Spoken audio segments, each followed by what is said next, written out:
Well, 4 decades ago, the concept of the Saturday market took shape. It has since grown to more than 100 vendors who display their handmade, homegrown products, and then there's the food. And tonight we continue our series, Inside Inspections at the Saturday Market. KZI 9 News reporter Jennifer Richardson joins us with her latest report. Jennifer.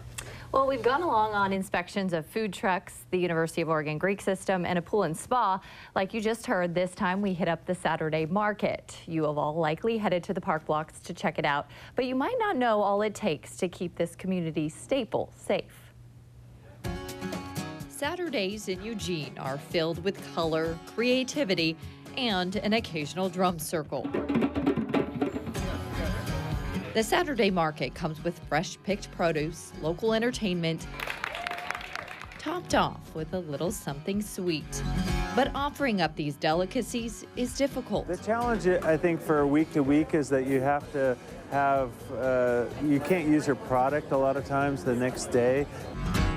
For a long time, these temporary food booths were inspected every weekend, then every month. Now there is a seasonal temporary restaurant permit. Obviously, the food booths here want to succeed and continue, and they want the Saturday market to grow, and we want to make sure that people are in compliance. Health Inspector Zach Manning completes a percentage of the Saturday market inspections.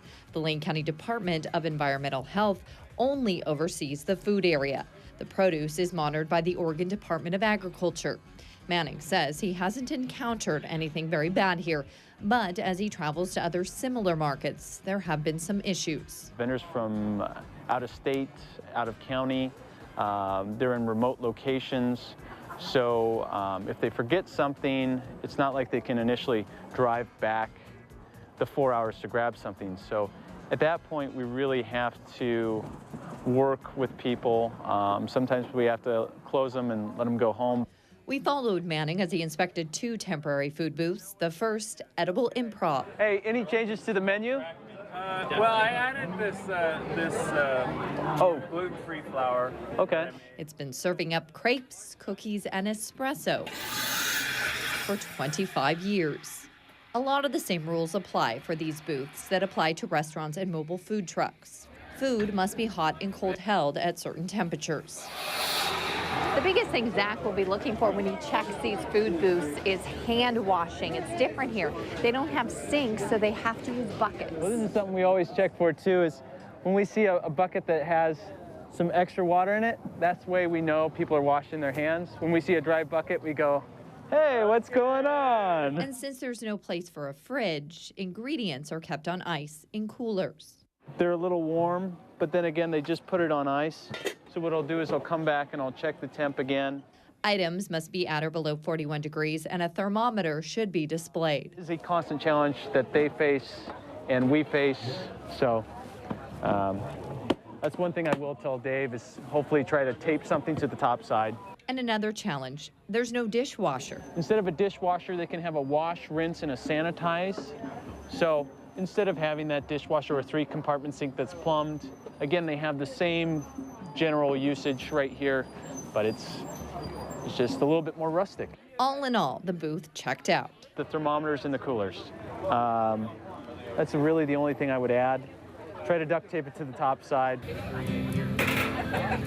And as the lunch hour approached, we headed over to Renaissance Pizza. Hey, Janet. How's it going? Good. How are you, Simon? Doing good. Any changes to the menu? No, it's all the same stuff. Hand washing policy, check. But another challenge with these booths, things can get cramped. Temporary restaurants are what they are. Now, if she were to wash her hands and then get them all foaming above the pizza, at that point it would be a very big concern. Absolutely. There'd be some bubble and squeak in that pizza. But for now, he says the owner is monitoring the space. And the illness policy? I know that certain kinds of illness are okay, but I just don't think it's worth it. Okay. The pizzas here are flying off the shelves, which Manning says makes it tough for places like this to keep an accurate time temperature log. There is room in the rules that allow for limited quantity. I'll allow it, in this case, no time temperature log, because Janet has been here for a while. She knows what she's doing. She has a process. And when it comes to the makeshift dishwasher, it's all about the bleach. By putting in just a tad bit more bleach, it's fine. If this were to be dirty or murky, we'd have them just replace it. Yes, absolutely. That's And enough to do it. And a last check. Food handler cards, do you have them? Yes, I do. Both temporary restaurants passed the test with some minor recommendations. So next time you're looking to lunch at the market, at least you know there are those making sure your Saturday is a safe one. Now, the interesting thing about Saturday Market is that there is very low turnover. A lot of these temporary booths have been there for 30+ years, and this makes it a little easier for Zach to go to these booths. As you can see, he has good relationships with these vendors.